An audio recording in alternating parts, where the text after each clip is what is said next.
One. Hello and welcome to Toastmasters in the Community. I'm your host, Fran Okeson, and I'm going to pass my book to my fellow seatmate up here. And Paul, why don't you introduce the first speaker? Yeah, gee, the first speaker just happens to be Fran Okeson. How about that? DTM 19, and she's filing for DTM 20 this week. Fran's speech is going to be 7 minutes long. It's speech number 9 from the CC manual, Persuade with Power. The evaluator is Sue Brooks, DTM 2. And the title of your speech, Fran, is Saga Continues. The saga. The saga. That's what I said, saga. You only have one eye, so I only have makes one up for eye, it, so, yes. so half the word. Right. Okay, folks, let's continue. The saga continues. Thank you very much, Paul. Oh, I forget when we met, but we met a very long time ago. You get funnier as you get older. Oh, great. All right. So I will start my speech, and then the clock will start. Fellow Toastmasters, I am doing this as a favor to our dear friend, Gregory Perillo, who has been on this show. We've celebrated his birthday for the past umpty-ump years. And you'll be at the March show, Paul, to be talking about, I think, one of the Indians. Oh, no, it's Fern and Diane. Forget that. Right, not me. Well, I got a phone call from Greg Perillo, who has moved down to Florida. And he said that where he has his exhibits at different museums, he has a new exhibit opening up very shortly. And he asked me if I could get the publicity out for it. So I've been spending a few days talking to different people, and I'd like to talk about the saga of the Gregory Perillo story. On our meetings in March, for the past year, a couple of years, we've been honoring Greg on his birthday. He's 91 now, and he'll be 92 in March. So our show in March will be March 2nd. So I wanted to read, I said to Greg, do me a favor, have Mary email me the facts so that I won't have to write them down here. I have very small desk space where my computer is. So I will read you the part that I feel is important, and then I'll tell you what I have done to get more information. Mary says, "Hi, Fran and Peter. As per Greg," and this is Greg's telling her, "I donated 35 paintings to the National Guard Militia Museum of New Jersey in Seagirt, New Jersey. The museum opened on Veterans Day, November 11th, and then the phone number." And then Greg added, "Being a World War II veteran, I thought it would be nice to let the public know about the military fighting the Taliban in Iraq and Afghanistan. They are our heroes and should not be forgotten." And then she goes on, Mary, "Hope you're both well and wishing a happy Thanksgiving. Love, Mary and Greg." Now, I called the National Guard Militia Museum because at the time that wasn't in Mary's email. And the facts are, and I will try at the end to have a little time to give out the phone number again, but just to let you know that if you're interested in going to it, it did not open on Veterans Day. I spoke to a soldier a few days ago who told me he was not at the museum and thought the paintings had been delivered, but he thought someone had framed them and had hung them on the wall. 35 paintings. He was very upset to find that the exhibit did not open on Veterans Day, as was in Mary and Greg's notes. So the first thing I did, I called Greg, told him that the exhibit, this National Guardsman, I guess they're soldiers, he made frames and he did get them hung, but he said he'd have to get back to me to let me know when the exhibit would actually open. So part of the information I got was that the address is 100 Camp Drive, CAMP Drive, Seagirt, New Jersey, and the zip is 08750. The phone number is 732-974-5966, and the museum is expected to be open from 10 a.m. to 3 p.m. Now, I spoke to this young man, Vincent, and I will be getting more information. I did let Greg know that they were making flyers to put around town, around the secret area, And he asked me if I had a picture of Greg. Well, I had lots of pictures of Greg over the years. I've known him about 45 years now. But I sent him a notice, and I said, I've used a lot of these pictures on our shows every year. So do you have a picture that you like? And just a few days ago, I got a lovely picture of Greg in his cowboy hat because he thinks he's a cowboy with an Indian, you know, and we love him for that. But it's a beautiful picture. I didn't bring it today because I will be bringing it to the March 2nd show, along with the picture that you did of your Indians where you had the 6 Indians. Right. Peter emailed that to Greg, and I have the paper that you gave me, and I'm using that as part of our props on the March show. Good. Okay? Yes, that will be part of the, that's part of the saga of Gregory Perillo. All right?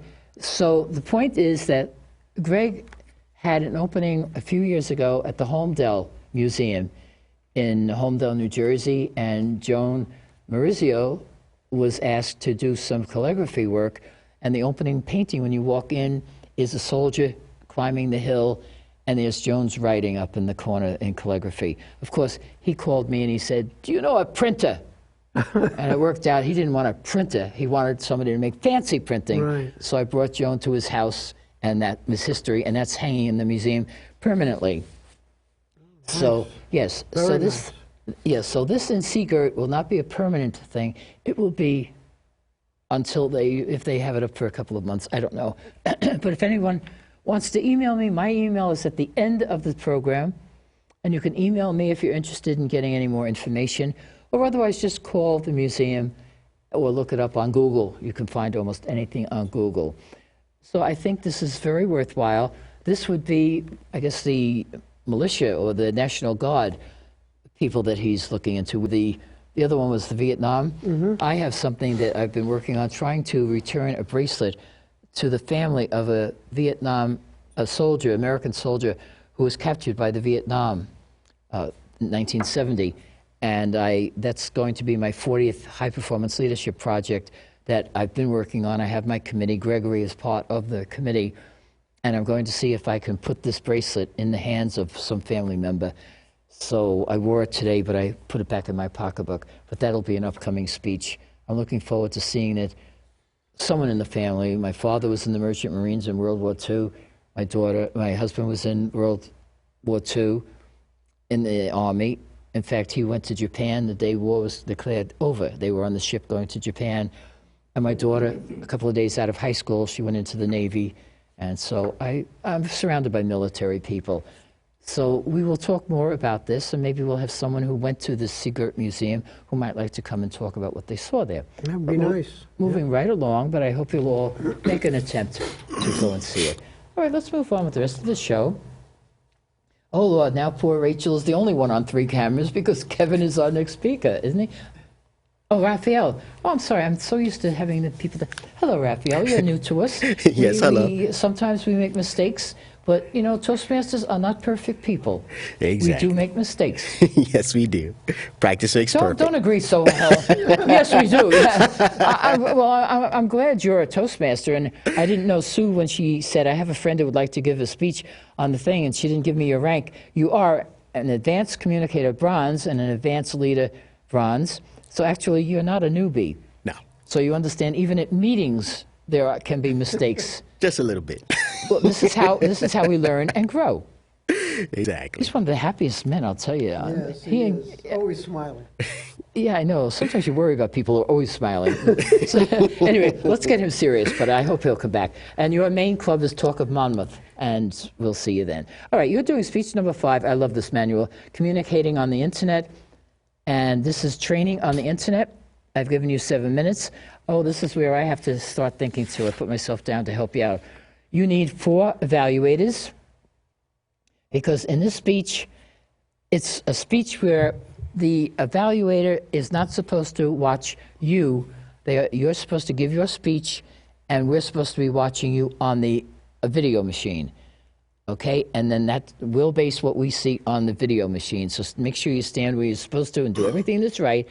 And your evaluators are, Sue is taking, I asked each one what part they wanted. Sue will be your first evaluator, then Isaac, then Joan, and I'll wrap it up. We have 30 seconds only to fit the time. And your title is Speeches Are Just Like Songs. Let's all welcome Raphael Victor.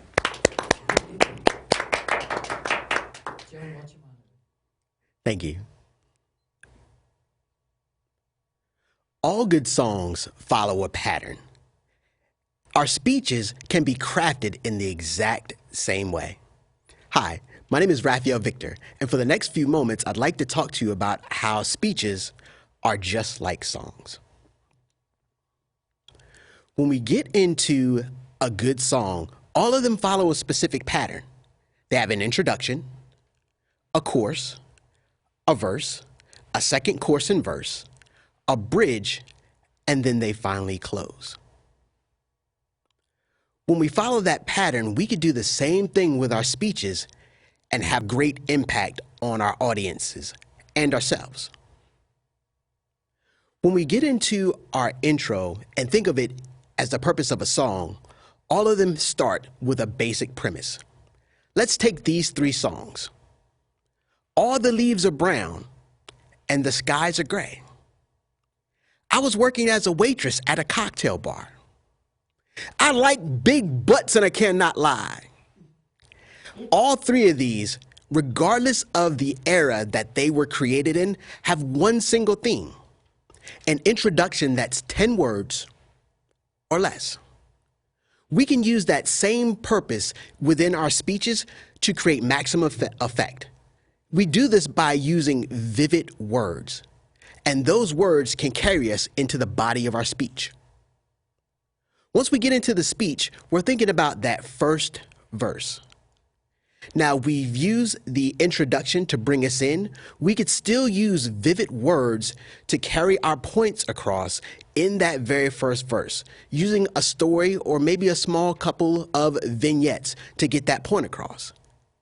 And we finalize that first verse with a chorus.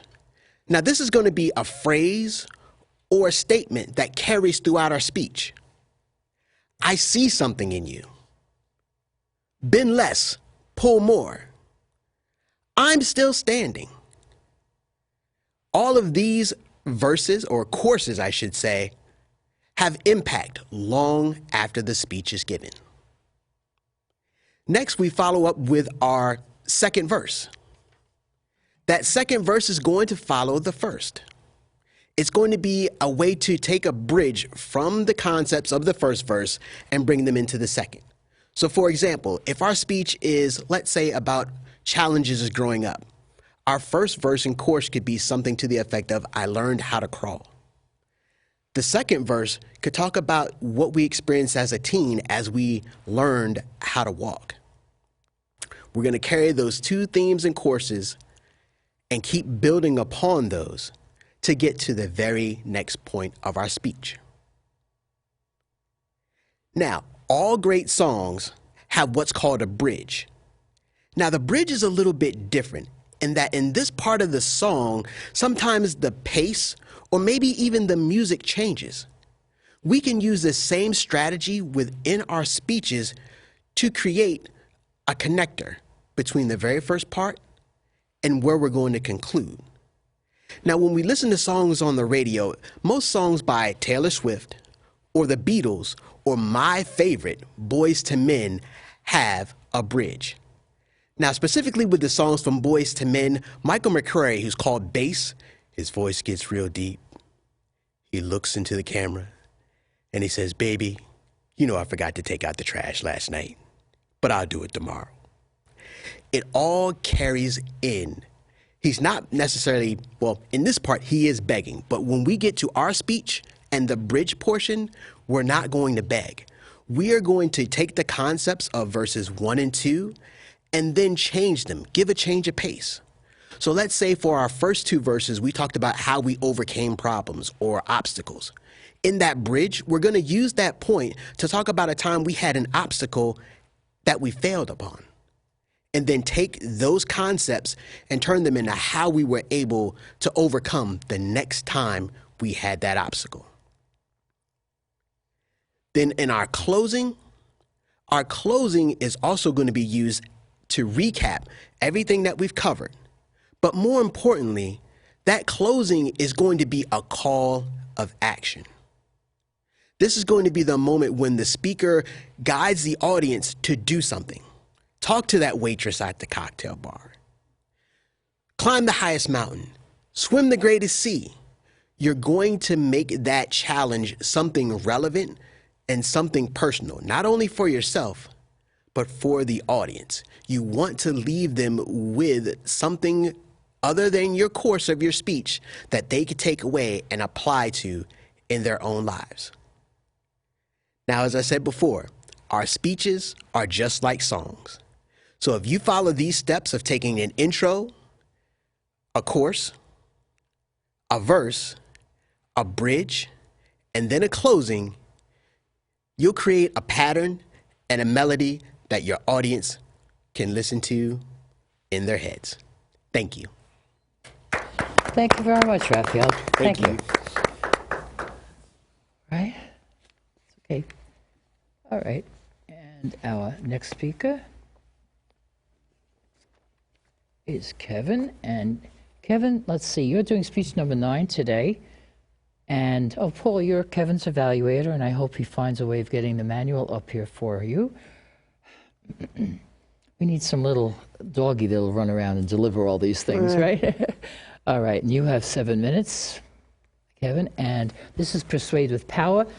And, oh, your title, What's Holding You Back? Let's all welcome Kevin Thompson. Fellow Toastmasters, studio guests, Fran and Paul, our past district governors, and of course, our audience at home. Has there ever been something that you wanted to do, achieve, and you weren't able to reach it? And you're not sure why? Was there a goal, something that you wanted to actually focus and reach, and you don't know why you weren't able to do that? Is there a challenge in your life that has been so monumental that you said, to do it, I'd rather just die?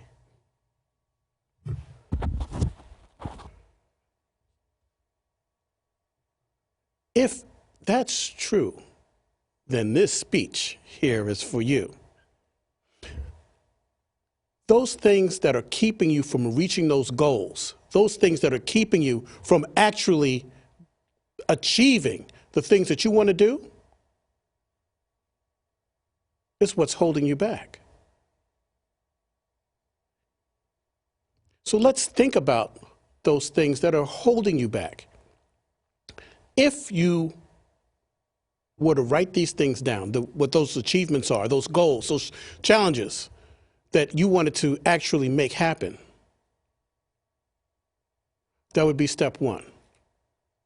And then if you wrote down what the world would look like when you achieved it, and wrote that down, that's really step 2, but it's actually point number 3. So the difference between you writing it, what you want to do, and achieving it, step 3, that difference in the middle is achieving it. Sometimes what we do is that we block ourselves from being able to be successful in achieving those goals. So I'd like for you to just erase in your mind any obstacle that you have.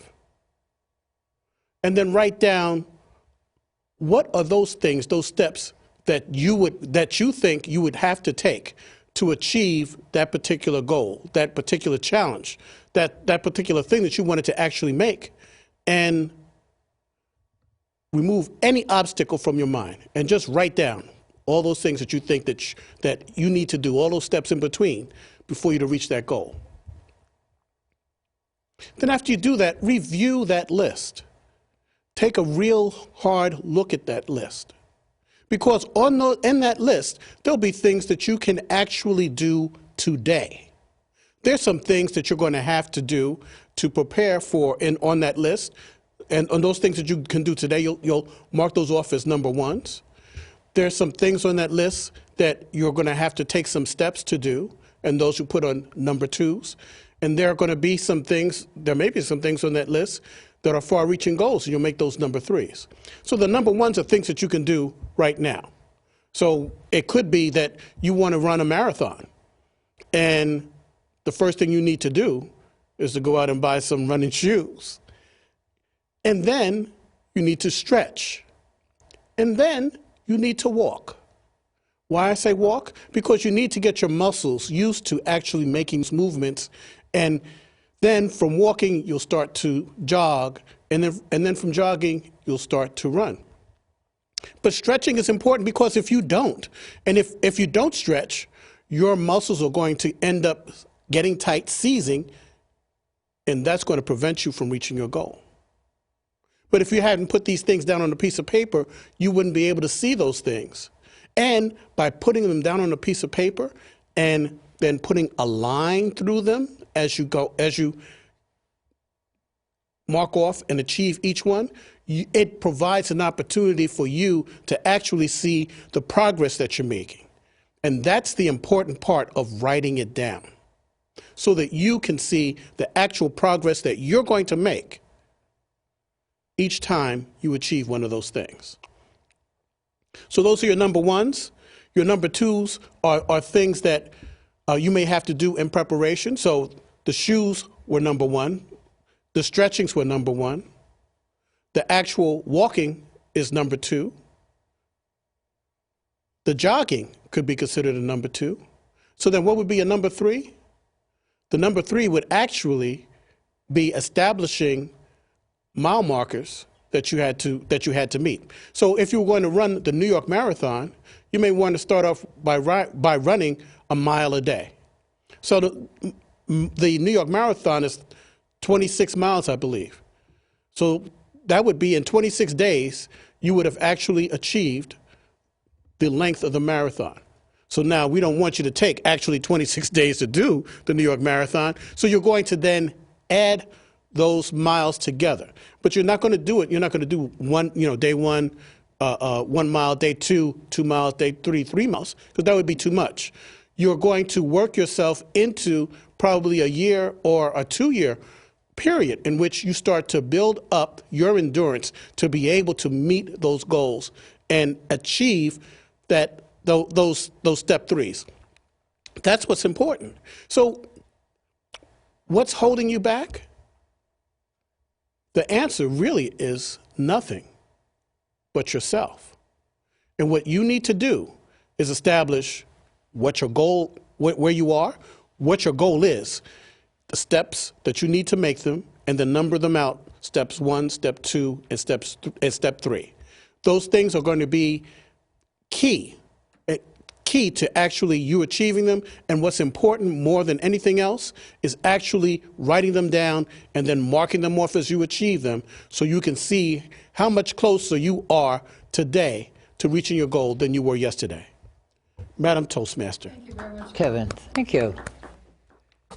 All right. Our next speaker is Joan Maurizio, who's doing speech number 7 in the basic manual, getting comfortable with visual aids. No, that's not right. Are you doing 7 or are you doing 8? No, actually, I think I'm doing 4 or 5. I have getting comfortable with visual aids. No. No, 5? No. Okay. Yeah, I'm sorry. That's I skipped good. one in the book because of the meeting at All right, let's Smedley's. show what you mean then. I think so. Okay. Okay. All right, you have 7 minutes, and Raphael is your evaluator, and your title is Out with the Old, In with the New. Let's all welcome Joan Maurizio. In a flash, before you know it, fellow Toastmasters, people in the audience, people in other clubs not here, and people listening at home. In with the old, out with the new. There is a lot of stuff that's going on, a lot of things in the world happening today that are changing so fast before they projected it would happen.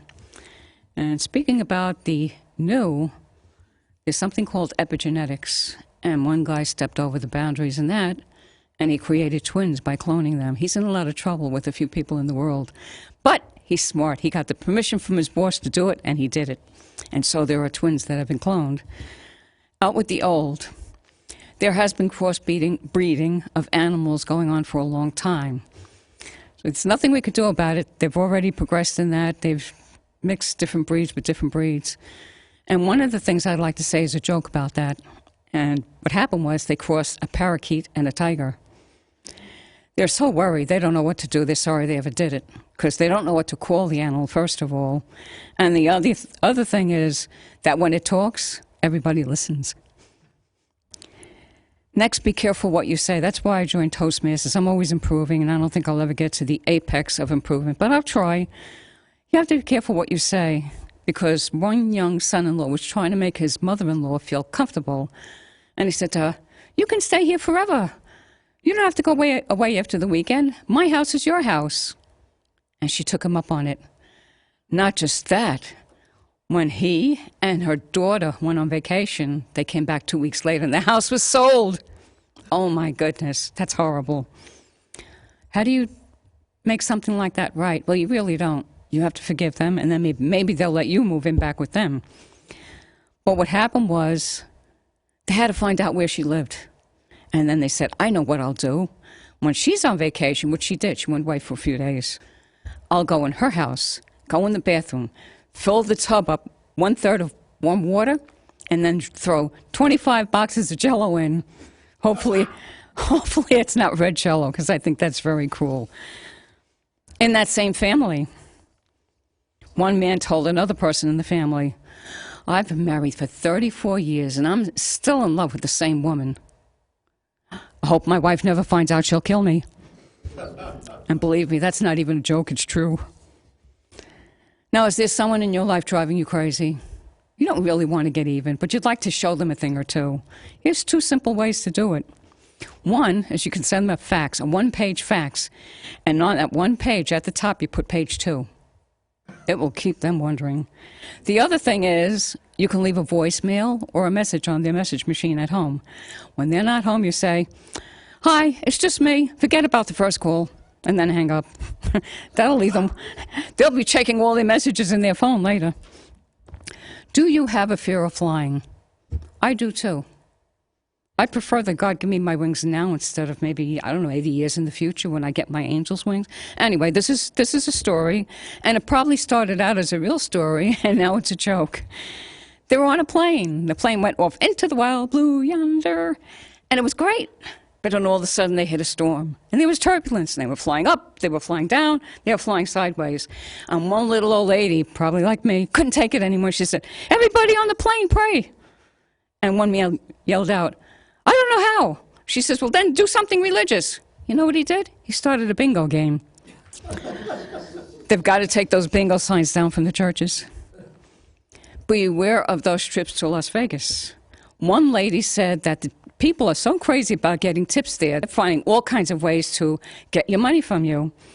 She was entering a poker tournament, so in the morning she called up and she said, "I'd like a deck of cards." And guess what this guy did? He made 52 trips to her room to deliver that deck of cards. Talk about being hard up to be tipped. He got 52 tips. I don't know if it was a penny or 5 cents or a quarter, but he got 52 tips. The thing for the new year is change your lifestyle. They say exercise. Well, one poor guy tried that a few years ago, and what happened was he dropped dead after he exercised too much. However, the good point of this story is his watch, the one where you swing your arms and your watch keeps on ticking, his watch ran for 3 years past that. So that was the good thing about it. Get exercise. Don't worry about these things. One woman went on a coconut and banana diet. Did she lose weight? But she sure knows how to climb a tree. Now, here's a great recipe for turkey. If I was 40 years younger, I might try it, but I won't. But for the young people out there, you take a 15-pound turkey. You pour one quart of scotch over it. This happens to be a tongue twister, too. You pour a quart of scotch in it, put it in the oven for an hour. Some of that stuff's going to evaporate, so you take it out, and you pour a quart of gin over the turkey, and you put that back in for another hour. The last time you take the turkey out, you pour in a quart of warm wine. Let's make it a special wine like a Burgundy wine, because that's cooking wine. And then you take the turkey out after the 3 hours is up. Throw the turkey away and drink the best gravy in the world you will ever have. Hey, honey, where's the biggest punch bowl we have? Okay. Let's get serious now. The shape of things to come, future food production. This is the generation that has come such a long way and has been so inventive and thought of so many things. And with what's going on with laws and everything today, we don't know what's going to happen in the future. But this is the wild recipe salad. Cut the lettuce, cut the tomatoes, cut the cucumbers and the peppers, place them in a bowl. Then add a dash or 2 or 3 or 4 or more, depending on your personal taste, of marijuana, and throw that in the bowl. Don't worry about it because the salad will toss itself. Fellow Toastmasters, look forward to the new year, new innovations. Neglect all the negative stuff I said. I hope you enjoyed the jokes, but be careful in the new year and look forward to the new. Thank you very much, Joan. It's amazing to think it's almost that time of the year, the new year. It right? is. We're getting Sure close. went very fast, I know. Yeah. Hello, Sue. All right, Sue, you're doing speech. Yes, starting next week, I will be pushing those buttons. All right, the speech is the Leadership Development Pathway Level 2. The project is, this is the kind of verbiage we'll be using when more people get into pathways. So I'll read what you have given me. Your project is understanding your leadership style. Your time is 7 minutes. Rachel is your evaluator, and your title is Leader Forever. So let's all welcome Sue Brooks. Leader Forever. That was a childhood game. When my sister and I were little, we would interact with each other. There was give, there was take. And one person was the leader of whatever game we were playing, and the other person followed along. Or perhaps we were with a bunch of other children, and one person was the leader, and lots of children followed along. One time I wanted something for my sister. I wanted it so badly. I said, you know what? If you'll do whatever it was, XYZ, I'll let you be leader forever. To this day, my parents always remind me that when I say something about Toastmasters and leadership, they say, leader forever. You always leader forever. Got it. So how does that apply to my leadership style as an adult in Toastmasters? I'll tell you. Currently, I serve as Sergeant-at-Arms for the Talk of Monmouth Club in Tinton Falls. As a member of the executive team, I'm 7th out of the 7 in command. However, I've been in other officer positions, and what I find is a democratic leadership style. I like to find out how you are doing, and how you are doing, and how you are doing. I want to find out what your ideas are, not just offer my ideas and say, this is it. I want to hear your expertise because I'm a lifelong learner. And as a leader, I find it important not only to share my expertise, but to learn from you. So I will then not only spew out what I have to say, but pause, take notes if necessary, and listen to your point of view. I find that to be very helpful because there are many people in my club who are in the officer role who have experience that's vastly different than that of my own. Since we're coming up to the winter training time, all of our officers are encouraged to attend leadership training. I'm pleased and proud to announce that I will be attending the Toastmasters Leadership Institute in Wayne next week on December 8th from 8 in the morning, and I will be listening to the presentations from our district officers. I will be taking notes at the breakout session with all the other vice presidents, with all the other sergeants at arms. I will be offering what's worked well for me in my position so far, and then I'm going to listen and find out what worked well for everybody else. I'm going to share some of the challenges that I've encountered, and then listen to what everybody else has as a challenge. Because even though we're in the same officer role, there are a lot of similarities as well as differences. I'm going to listen to the general sessions about what we can learn about pathways, how we can learn to use the new website. And I'm also going to learn more about a succession plan, which is the next step in the leadership journey. Now's a really good time to learn what everybody else is doing, but to begin to train your successor. Many clubs have many people who are eager to step up to the role and become the next leaders. In my opinion, it's the best thing that you can do to offer your expertise to others in the club, whether it's a mentor or a trainer or a leader, and encourage other people to step up and become the future leaders. Not only am I interested in continuing to improve my leadership skills, but I'm also interested in nurturing the leadership skills of others. So I'm going to attend the training. If there are opportunities for me to serve as a trainer at other local training events, I will do so. And I will take back to my club the things that I learned from the Toastmasters Leadership Institute. Some of the best things that you can do as a leader is develop the leadership skills of others. So not only do you become a better leader by training them, you're feathering your nest and helping develop leaders of the future. So it gives me great pleasure to be able to share my skills, develop the leaders of the future, and that I can not only be a leader forever, but help many other people be leaders forever also. Madam Toastmaster. Thank you very much, Sue. Very informational. Thank you very much. All right. And now we go into the evaluations. And let's see. Oh, I know why you're standing there, because you're the last one to speak, so you're evaluating my speech. All right. Thank you very much, Sue. If you will do that, I'd appreciate it. Thank you, Fran, studio audience, and viewers at home. I was intrigued by Fran's title of her speech, The Saga Continues.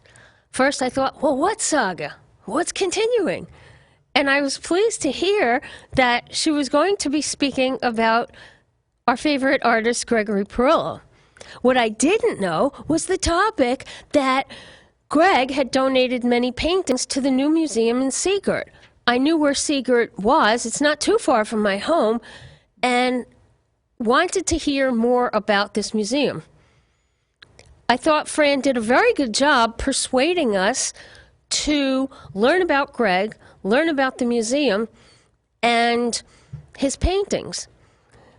It was great hearing this saga of her relationship with Greg, hearing about how he made a commitment to paintings of not only Native Americans, but of veterans and for veterans and the American West, and all the things he has done in his artistic career. I would have liked to have seen Fran look at the camera just a little bit more. I know she was reading from her written material, but her eye contact would help improve the speech more, and clasp your hands a little bit less, Fran. You had good gestures, and I believe if you didn't clasp them as much, it would enhance your presentation. Thank you. I didn't realize I did that. Oh, thank you. All right. Well, you're just second guessing her, but I have to do something about that. Thank you very much, Sue. I appreciate that. Please make sure I get that manual back. Yes. All right. Thank you. Now we're going into Raphael's speech, and this is where we have 4 evaluators, starting with Sue, and then Isaac, and then Joan, and then I will take on the last session. 30 seconds is Rachel. Thank you, Rachel. All right, so Sue, you're the first one. I figured that you would like to get back in. All right, Sue's going to... Okay, would you just read the brief question and then your response? Sure.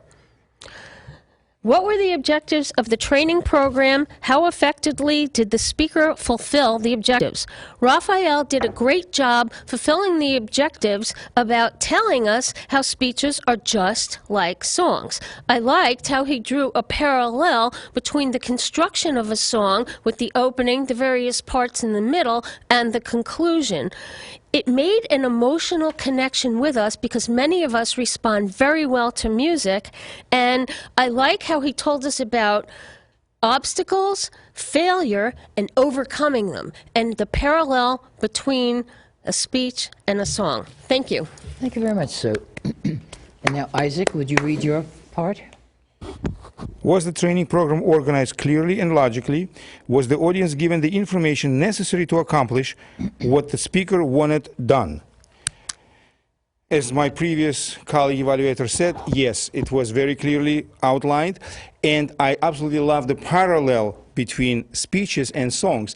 And what I like even more is that Raphael actually did outline the beginning, the verse, the bridge, my favorite, connections, and the conclusion, or call to action.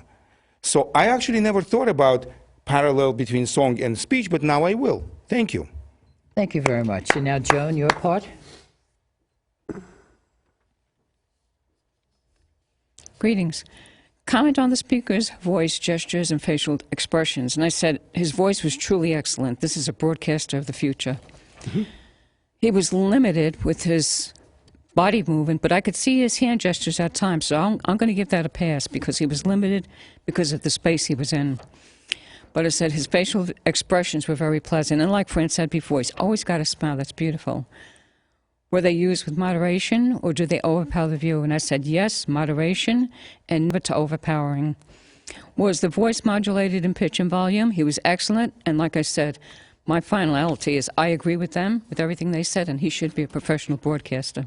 Thank you. Thank you very much, Joan. And my part was, did the speaker appear to be relaxed, confident, and poised? How well, blah, blah, blah, blah, blah. I said that from the minute he stood up there, in fact, from the minute he walked in the studio this morning, I was very impressed by his friendly demeanor with us. He didn't seem to be off on his own. He got right in and talked to everybody. He had a very friendly face, and he felt very relaxed. He had a very friendly demeanor, good cadence with his speech. He seemed to relate to the camera as if this wasn't his first time in front of a camera, and I will ask him later on if he has been on TV or some sort of a camera situation before. Very nice speech, very well done, and we appreciate him coming. Hope he'll join us at another meeting coming up soon. And please, people, give Raphael your paper so he has that to show to the VPE of his club. Thank you. And now going into table topics. Table topics again for this audience is, I'm sorry? What? Oh, I'm sorry. I'm sorry. I'm sorry. I was in a hurry to leave to the next page. All right, Paul, you're evaluating Kevin's speech. Kevin's speech. I liked the speech. What I did like, in fact, was the actual 3 parts to what's holding you back. If you think about it, what is holding you back? And the first thing you want to do, as he said, was write it down. And the second is to take steps to attempt to complete what you wrote down. And of course, the third step is to look back at what happened. How did you finish up? And then review. I liked the whole setup. I liked the 3 steps.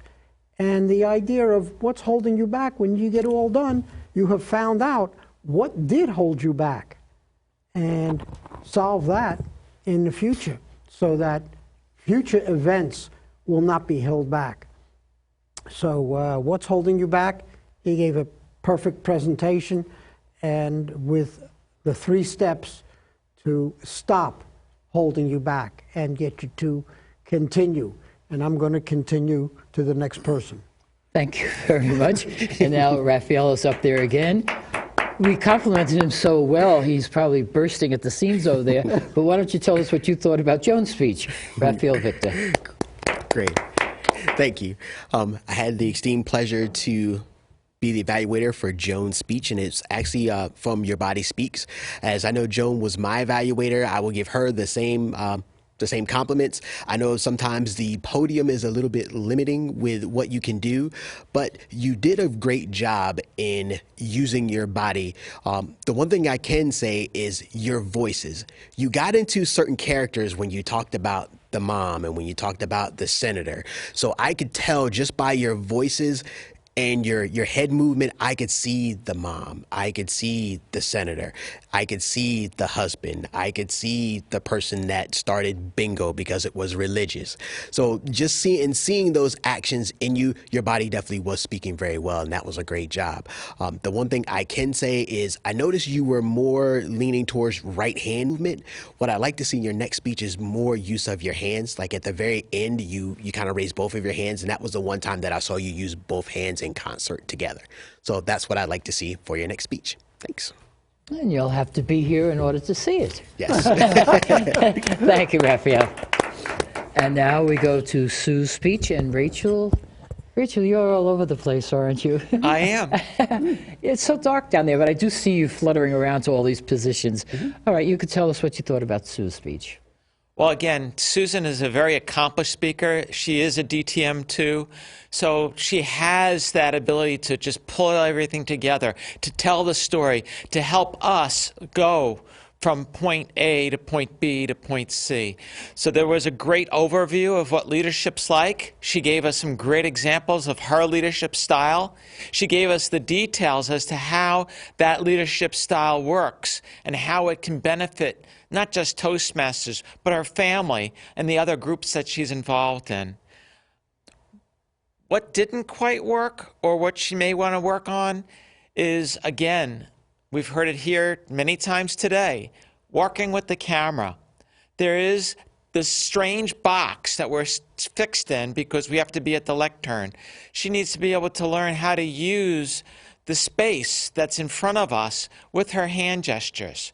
I noticed that there was a lot of times where her hands were either at her side or holding on to the lectern. That's something that all of us had to learn to let go and trust ourselves and to use our hands to emphasize what we're saying so that we can bring the audience in to what our conversation is. Also, challenge for herself is her facial expressions. She smiled. She had some expressions, but let's have them a little bit more exaggerated, more broad, because again, it's the camera. We want to have that engagement with our audience. Thank you for explaining leadership style, for helping us understand your leadership style, and help us think about what our leadership style should be. Thank you, Rachel. She is a woman who makes us do gestures. Have you noticed? She brings that out. And it makes you think. Get the hand up or she's going to complain. Put this hand out here. Put this hand. But you know, a lot of people do just stand there. You stand there without movement. Yeah. All right, now comes to table topics, where I have a couple of questions here. And this is to show how quickly you can reply to a question that you didn't know before it was told to you. So, Raphael, you're really getting your money's worth today. You realize that? Oh, yes. Yeah, okay. Raphael, and I don't know you, so I didn't know what to do about a question for you. Usually I give the person, I know them, so I can ask them a question. But the one that Peter made me change for Kevin today, I had to write it on a piece of paper because, I don't know, Kevin just makes you want to do bad things to him. At any rate, Raphael, if you had your choice, would you rather clean up a local beach, graffiti on an abandoned building, or clean up after the Macy's Thanksgiving Day parade in New York City? And you can tell when I wrote this question out after watching the whole parade. Raphael Victor. Thanks, Fran. I would love to clean up after the Macy's Day Parade. Here's the reason why. Just imagine thousands upon thousands upon thousands of people all crammed up into one space for a certain amount of time. Just think about it for a second. Think of all the things that we normally just casually lose or drop or misplace or forget. Now think about what those things could actually be. Cell phones, keys, wallet, especially money. I think I like the money more than anything. So imagine being around all those people you're cleaning up, and at that point, it's going to be finders, keepers. Thank you. You are a mercenary gentleman, aren't you? I was waiting for him to get to the money part. Isn't it funny how quickly we can understand and get people? You know, Yep. didn't know him 3 hours ago. And now you know. Now we know part. And what isn't he showing us? That's the big deal. Joan, if you could thank one teacher in your past who inspired you, who would it be and what would you say, Joan Marizio? I got a teacher that my sister had in school 3 years before me. What shocked me about this was she hated this teacher. And I was the opposite. She could not figure out what happened to him between the year she got out of school and I started school the next year, because something drastic must have happened. This guy was so friendly, so jovial, he told jokes. You couldn't help but learn your math. And then in the end, he thought so much of me, he asked me to go ahead and tutor a student that was having a problem. She would have failed, except that she got the extra tutoring after school and she started passing her tests. So I have to say something. This one teacher just made it so much fun, and I still don't know what happened to him in that summer, going way back when everything changed and he became a different person. But that was the teacher I liked most. Mr. Jonas, Jonas. Okay, thank you. Great question, thank you. Thank you very much. You see what trouble I'm having after Sue's evaluation? I keep putting my hand up and I keep putting it down. She's driving me crazy. Every time I go to get comfortable, I have to get this one hand under the table. Hello, Kevin. This is Peter's fault now. Listen, you always rag on Peter. I don't even know why you do. He's my son. I have the right to do that. He's such a good boy. Yes. And to have If to he was take a care bad of you boy, I on a wouldn't. regular basis, he should be up for sainthood. I don't doubt that for the moment. And he's That's probably right. having a heart attack in the control room. Are you ready for his question? Yes, mommy. I'm not that old. And I know how old you are. All right, Kevin, you wake up tomorrow morning. You find that you have special powers. What are your powers? And what is your name, Kevin Thompson? Oh, that's a great one. Fellow Toastmasters, welcome guests, studio audience, but most of all, Peter in the control room. Thank you for such a wonderful question. I have special powers. And I want you to know this powers with an S. So that means that there are more than ones. So my first power would be the opportunity to fly. So I can fly anywhere I want to. I don't have to worry about taking a jet or anything else like that. So I'd be able to fly like Superman. I'd also like to be able to time travel. So that way, if I don't feel like flying, I can just go back in time or go forward in time. So I can see my great-grandchildren and then go back and speak to my great-great-great-grandmother, because I've had the opportunity to be a member of 5 living generations 3 times in my life, and I knew my great-great-grandmother, but not my great-great-great-grandmother. So that would be ideal. And then the opportunity to read people's mind. I would not read Fran's mind, though, because there may be things in there that you should not know about, and I would not want to say them on TV. Then I'd like the opportunity to change people's minds. So all of those people that have those evil thoughts, all I'd have to do is to touch them, and they would have perfect thoughts. There's some people that are in the White House that I'd like to touch right away. And I think 4 powers is enough, and my name would still be Kevin, because I would not want anyone to know that I had these special powers. So Peter, thank you so much, and Mommy, thank you so much for asking the question. You are pathetic. Thank you, Kevin. All right, Paul, you're up here. I'll give you the question that Kevin was going to have. Uh-oh. All right. What is your favorite color for a balloon, a tie, or a flower? Paul Scharf. My favorite color for a balloon would be clear. It would be a clear color. And the reason it would be clear is because I'd want to see what's in the balloon. Because a lot of times when you get balloons, especially at parties or events, there are things in them I'd like to know. The second was A tie. a tie. Okay, color of tie. Red. I like red. I also like blue. People say that I should really wear a lot more blue because my eyes, well, now my one eye, would show a lot better. And the third was Flower. a flower. Oh, red flowers. That's about the only color flowers should be. Bright red.